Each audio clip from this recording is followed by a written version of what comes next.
चलिए शुरू करते हैं। प्रैक्टिस सेट 4 है।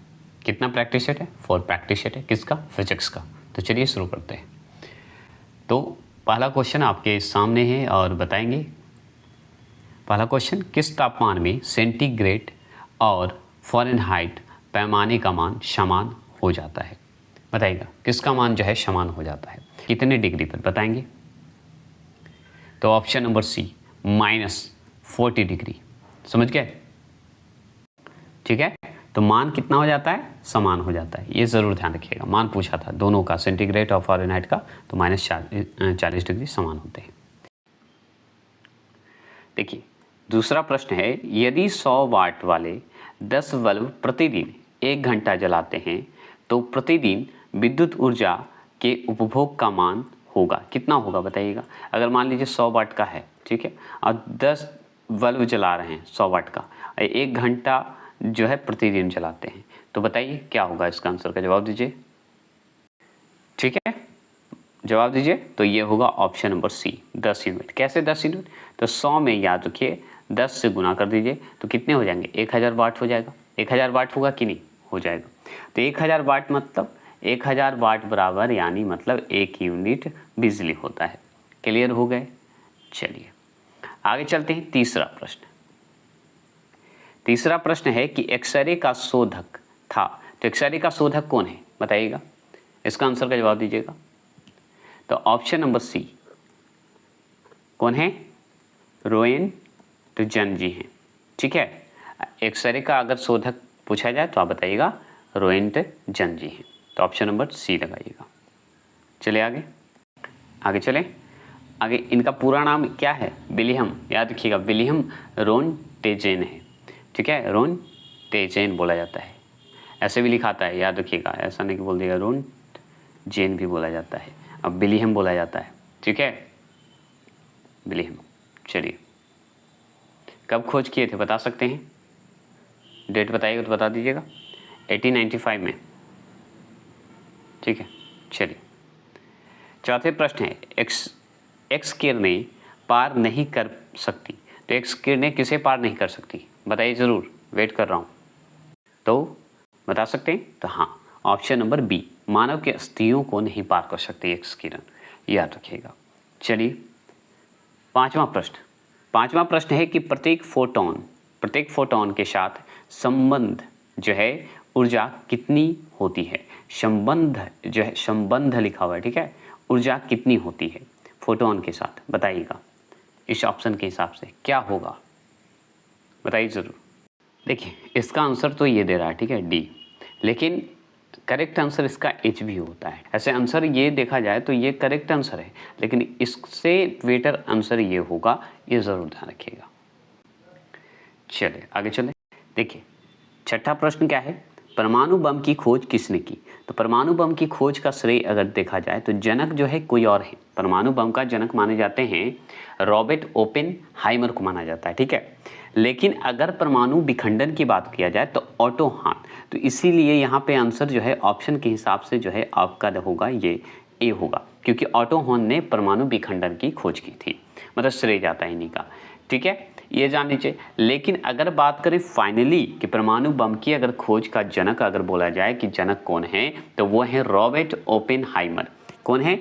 ओपेनहाइमर। ठीक है, ओपेनहाइमर है, याद रखिएगा। बगल में लगता है शादी ब्याह है तो लोग आए हुए हैं तो थोड़ी आवाज़ आएगी, इसके लिए क्षमा चाहेंगे। हमारा प्रश्न है कि पानी का वाष्पोत्सर्जन है, तो पानी का वाष्पोत्सर्जन जो होता है क्या होगा, इसका आंसर बताइएगा। तो सातवां प्रश्न का आंसर का जवाब देंगे ऑप्शन नंबर बी, ऊष्माशोषी परिवर्तन होगा। अब ये क्या है पता है? अगर तो सबसे बड़ी बात सवाल बनता है कि वाष्पोत्सर्जन है क्या, शोषी जो आप परिवर्तन देख रहे हैं वो है क्या, मतलब क्या है? तो यही मतलब है कि अगर मान लीजिए पौधा है, पौधे के द्वारा जो अंदर पानी लिया गया, मतलब अंदर जो मौजूद पानी होता है या नमी कहिए उसका या जलवाष्प कहिए के रूप में जो है वो क्या करता है, बाहर निकाल देता है। ठीक है, बाहर निकालने का काम को ही वाष्पोत्सर्जन के नाम से जानते हैं, उसी को ऊष्माशोषी परिवर्तन के रूप में कहिए। समझ गए? वाष्पोत्सर्जन का अगर बताइए किस यंत्र से मापा जाता है, तो हम मापते हैं पोटोमीटर से। ठीक है, पोटोमीटर से। शोषी परिवर्तन का मतलब ही होता है कि पौधे के अंदर जो भी है, पौधे द्वारा जो अपने अंदर जो मौजूद पानी है उसकी नमी या जलवाष्प को बाहर निकालता है, उसी को कहते हैं। 7वां प्रश्न हो गया। 8वें प्रश्न की ओर चलते हैं। 8वां प्रश्न है कि यदि 0 डिग्री सेल्सियस पर बर्फ के एक टुकड़े को एक बर्तन में मिलाया जाता है, मतलब एक बर्तन में मिलाया जाता है जिसमें पानी 0 डिग्री सेल्सियस पर है, तो क्या होगा बताइएगा। क्या होंगे, मतलब 0 डिग्री सेल्सियस पर अगर बर्फ के एक टुकड़ा को एक बर्तन में मिलाया जाता है, मतलब मिला लीजिए, ठीक है, और जिसमें 0 डिग्री मतलब पानी जो है 0 डिग्री पर है, तो क्या होगा बता सकते हैं। तो हाँ, हम बताएंगे 8वां का ऑप्शन नंबर सी, बर्फ जो है कोई बर्फ नहीं पिघलेगा, एकदम नहीं पिघलेगा। क्यों पिघलेगा भाई, 0 डिग्री पानी 0 डिग्री पर है तो पिघलेगा क्यों, नहीं पिघलेगा। चलिए आगे चलते हैं। 9वें प्रश्न की बात करते हैं। तो दाब बढ़ाने पर बर्फ का गलनांक क्या होगा। अगर दाब बढ़ाइएगा तो बर्फ का गलनांक क्या होगा, घटेगा ना, बढ़ेगा थोड़ी। क्या होगा बताइएगा, आप ही बताइएगा।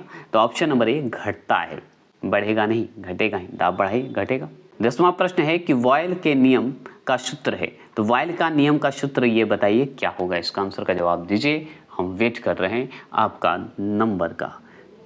तो ऑप्शन नंबर डी जो देखिएगा वो सही होगा। भी इन्फिनाइट 1p होता है। चलिए आगे चलते 11वां प्रश्न। इससे पहले मैं बता दूं कि जो ऑप्शन नंबर आप देखे हैं 10वां क्वेश्चन का ऑप्शन नंबर डी लगाएं, ये देखिए इस बुक के हिसाब से तो सही है, ठीक है, लेकिन आंसर परफेक्ट आंसर जो होना चाहिए ये गलत है। क्या आंसर रहेगा, पी होगा, ठीक है, इन्फिनाइट याद रखिएगा, पी होगा 1/v होता है नीचे, ये सही आंसर होता है जो कि यहाँ पे दिया हुआ है ये, क्योंकि इसमें ऑप्शन इसमें है लेकिन V2 है, तो V2 मतलब वॉल्यूम जो 2 है वो सही नहीं है। यहाँ पे 1 होता तो ये आंसर हम टिक लगा देते वॉल्यूम 1, और नहीं तो फिर ये आंसर हम लगाएंगे।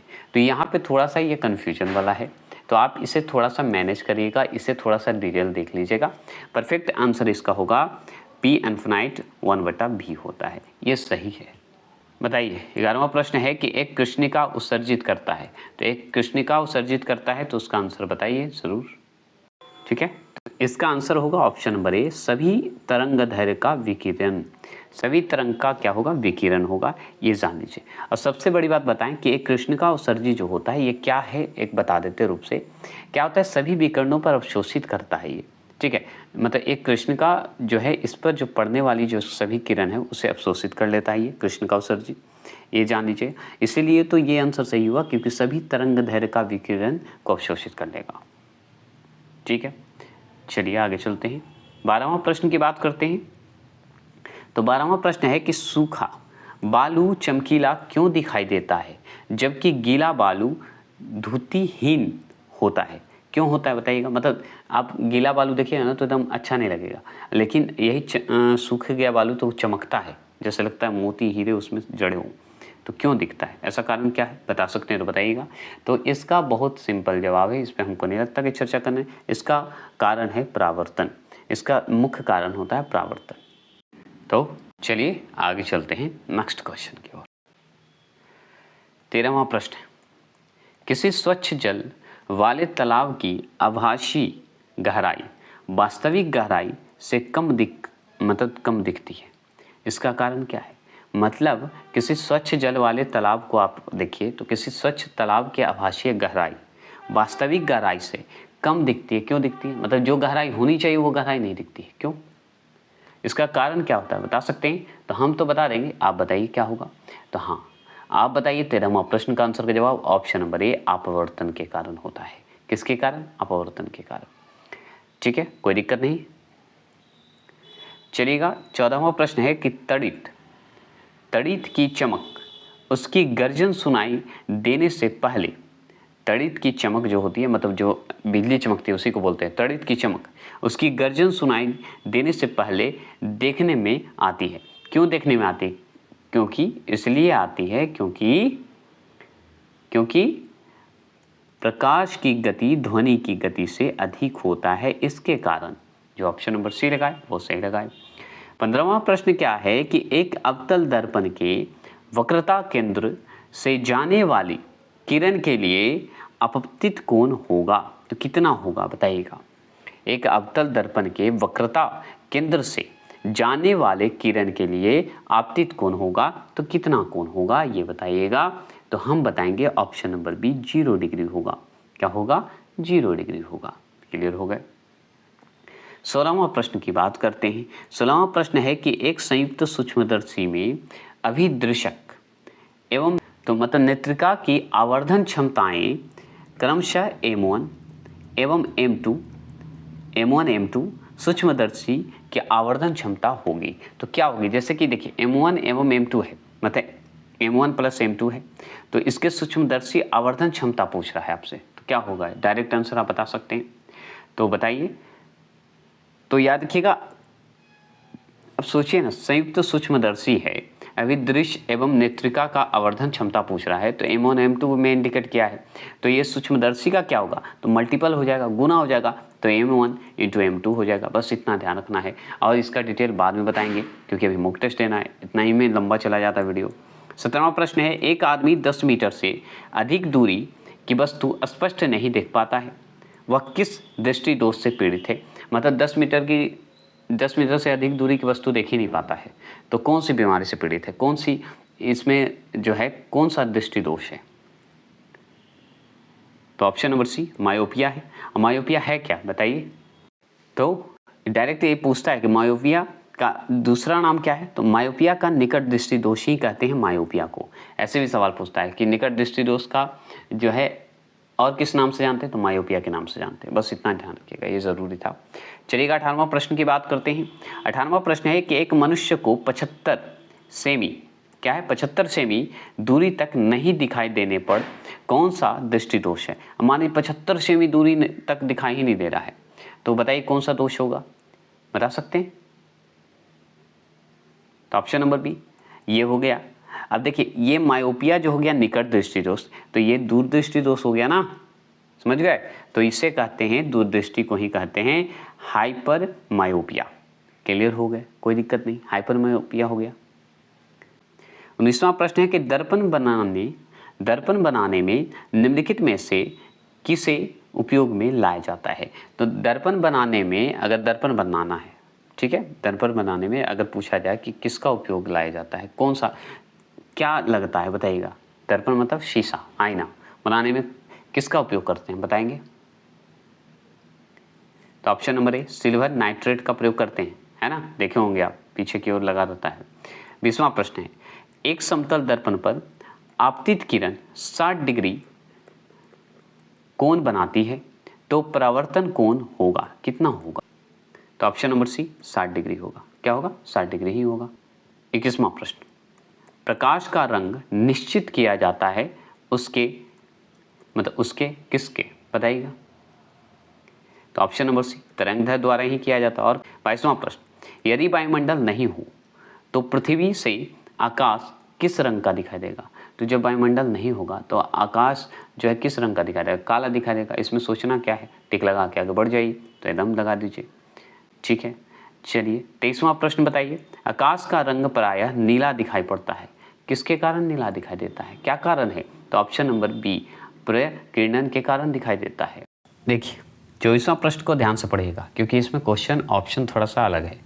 देखिए सूर्य की किरणों की तीव्रता मापने वाले उपकरण को क्या कहते हैं? तो इसे कहते हैं ऑप्शन नंबर सी।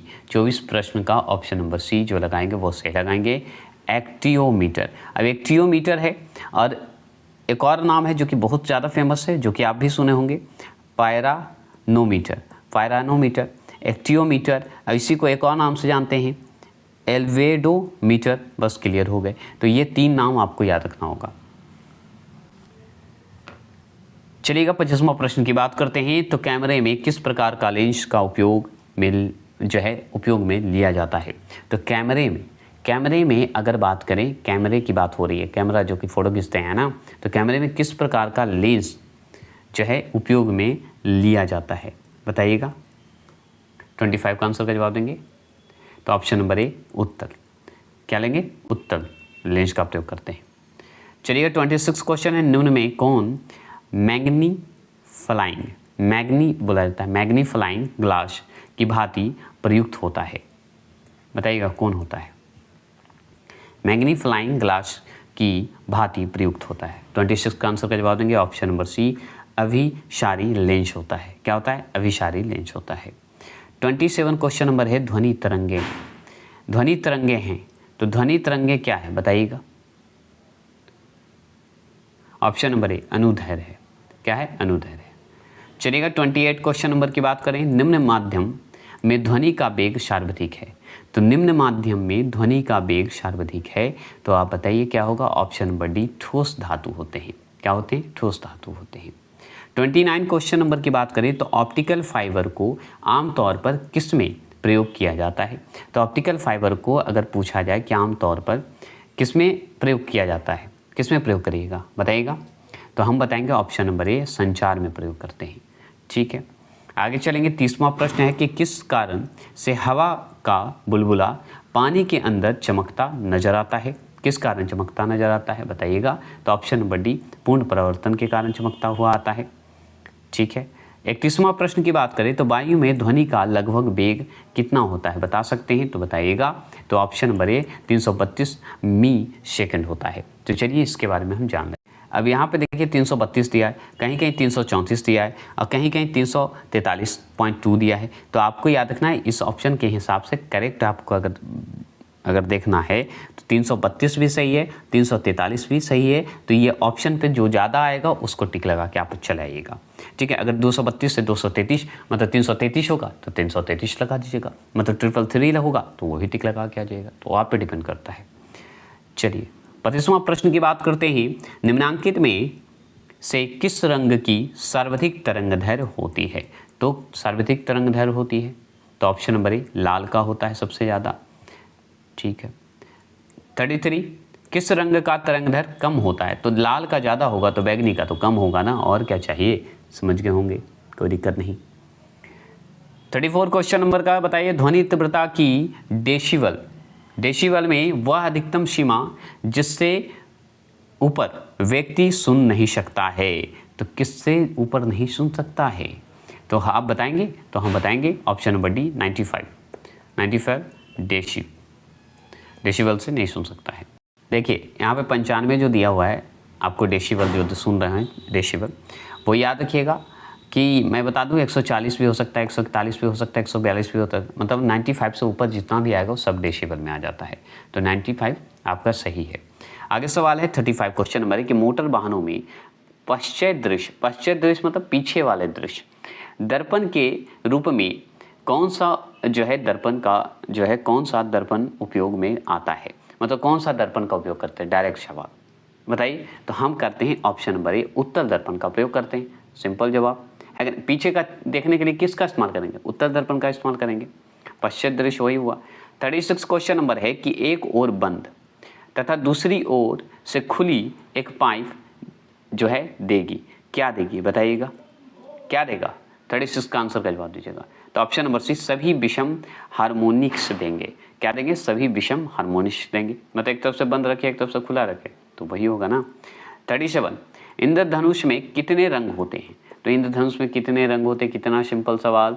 इसका जवाब तो आप जानते हैं 7 होता है, तो इसका सोचना ही नहीं। देखिए 38वां प्रश्न है कि एक टीवी सेट को संचालित करने के लिए टीवी रिमोट कंट्रोल निम्नलिखित में से किसका उपयोग करता है? तो आपको पता होना चाहिए कि इसमें जो आंसर ये दिया हुआ किताब ये दिया हुआ है ऑप्शन नंबर सी, लेकिन सी आंसर सही नहीं है। ऑप्शन नंबर डी होगा, रेडियो तरंग का इस्तेमाल होता है। किसका होता है? रेडियो तरंग का। तो ऑप्शन नंबर डी जो लगाएंगे वो सही लगाएंगे, ये सही है आंसर। याद रखिएगा 38वां प्रश्न का सी इसमें दिया हुआ है जो कि गलत है। चलिए आगे चलते हैं। 39 क्वेश्चन नंबर है कि पीली रोशनी में एक गहरी नीली वस्तु कैसी दिखाई देगी? कैसी दिखाई देगी बताइएगा 39 का? तो ऑप्शन नंबर डी, काली दिखाई देगी। चलिए आगे चलते हैं। देखिए 40वां प्रश्न है कि फोटोग्राफी में उपयोग किया गया प्रकाश संवेदी यौगिक है। तो इस ऑप्शन के हिसाब से बताइएगा कौन यौगिक संवेदी है? तो ऑप्शन नंबर सी याद रखिएगा, सिल्वर ब्रोमाइड है। तो ये संवेदी के रूप में अगर देखा जाए तो आंसर आपका ऑप्शन नंबर सी होगा, ये सही आंसर है 40वां प्रश्न का। ठीक है, लेकिन आप याद रखिए सिल्वर क्लोराइड भी इसमें सही है, सिल्वर जो है आपका सल्फाइड भी सही है, ये भी आते हैं। लेकिन यहाँ पे पूछ रहा है प्रकाश संवेदी यौगिक के रूप में, तो सबसे परफेक्ट आंसर होता है ऑप्शन नंबर सी जो कि सही है। चलिए आगे चलते हैं। 41वां प्रश्न की बात करते हैं। तो फोटोग्राफी में उपयोगी हाइपो रासायनिक रूप क्या है बताइएगा, फटाफट बताएंगे। तो इसका आंसर आप लगा दिए होंगे option number B, sodium thiosulphate. क्या होगा? सोडियम थायोसल्फेट होगा, ये सही आंसर है। और याद रखिएगा ऊपर जो था संवेदी यौगिक था, एक मिनट दिखा देते हैं। एक जो 40वां प्रश्न देख रहे हैं ये था सिल्वर ब्रोमाइड, जो कि प्रकाश का संवेदी यौगिक था, जो कि फोटोग्राफी में ये जो ऑप्शन देख रहे हैं ये सब उपयोग होता है, लेकिन अलग अलग तरीके से। 42 क्वेश्चन नंबर देखिए। 42 क्वेश्चन नंबर है कि परावैंगनी किरणों को कौन अवशोषित करता है? तो परावैंगनी किरणों को कौन अवशोषित करता है बता सकते हैं? तो बताइएगा, 42 का आंसर का जवाब दीजिएगा। इसका तो सिंपल जवाब होगा ओजोन परत करता है, और करेगा कौन कर सकता है? कोई नहीं, ओजोन परत करता है, जो कि समताप मंडल का हिस्सा है। चलिए आगे चलते हैं। 43 क्वेश्चन नंबर का जवाब देंगे। श्वेत प्रकाश जब प्रिज्म से गुजरता है तो वर्ग सबसे कम विचलित होता है, वह कौन सा कलर है बताइएगा। 43 का आंसर का जवाब देंगे, जो कि कम विचलित होता है, और कौन होगा? ऑप्शन नंबर सी, रेड, और क्या कम विचलित होते हैं। चलिएगा 44वां प्रश्न की बात करें तो इको साउंडिंग एक तकनीक है जिसका प्रयोग जो है, इको साउंडिंग का प्रयोग हम बताइए एक तकनीक है जो कि जिसका प्रयोग हम करते हैं, कहाँ करते हैं बताइएगा। इस 4 ऑप्शन के हिसाब से जवाब दीजिए। तो 44वां प्रश्न का आंसर का जवाब जो देंगे ऑप्शन नंबर ए, सागर की गहराई को मापने में किया जाता है इको साउंडिंग का। चलिए 45वां प्रश्न का जवाब दीजिए कि विद्युत चुम्बकीय तरंगों में कौन सा तरंगदैर्घ्य सबसे लंबा है? तो सबसे लंबा तरंगदैर्घ्य है तो आपको सूत्र बताइए, आपको याद होगा तो आप कमेंट बॉक्स में बताइए कौन सा कलर बताइए सबसे लंबा है, मतलब तरंगदैर्घ्य बताइए कौन सा है, जो कि दोनों बताना है आपको, कम और ज़्यादा, सर्वाधिक किसका तरंगदैर्घ्य ज़्यादा है किसका कम है, कमेंट बॉक्स में करिएगा। अभी जस्ट आप ऊपर से पढ़ते हुए आ रहे हैं ना। इसका आंसर होगा आपका 3.66 गुने 10⁻³ होते हैं मीटर, याद रखिएगा। चलिए यही आंसर 45 का ए लगाए होंगे, वो सही लगाए। 46 का आंसर का जवाब दीजिए। सबसे कम तरंग लंबाई वाली किरणें कौन सी है? सबसे कम तरंग जिसकी लंबाई वाली किरणें किसकी है सबसे कम? तो 46 का ऑप्शन नंबर डी, गामा किरण का होगा, वाई से इंडिकेट जिसे करते हैं गामा। 47 ऐसी तरंगें जिनका ध्रुवीकरण नहीं हो सकता कहलाती है, क्या कहलाती है बता सकते हैं? तो हम बताएंगे ऑप्शन नंबर डी, अनुदैर्घ्य तरंग कहलाएगा, और क्या कहलाएगा। 48 क्वेश्चन नंबर, सूर्य से पृथ्वी तक पहुंचने में सूर्य प्रकाश को कितना समय लगता है? तो 8 मिनट 19 सेकंड कह दीजिए, 8 मिनट 2 सेकंड 3 सेकंड जो कहना कर दीजिए, कोई दिक्कत नहीं है। तो ये होगा ऑप्शन नंबर बी, जो लगाएंगे वो सही लगाएंगे।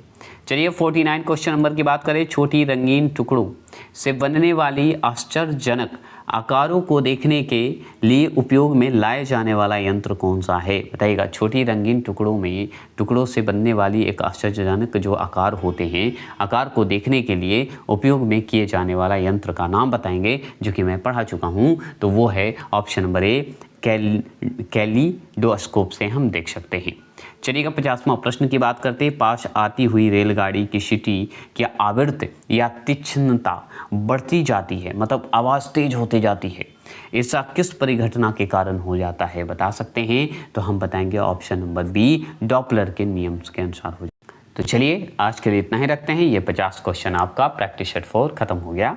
जल्द ही प्रैक्टिस सेट 5 आएगा। आज प्रैक्टिस सेट 5 और 6 करके ख़त्म हो जाएगा। उसके बाद ज्योग्राफी का जो बचा हुआ है एनसीईआरटी का मुझे करवाना है, क्योंकि बीपीएससी वालों के लिए भी एग्ज़ाम नज़दीक है। तो चलिए, जय हिंद, जय भारत।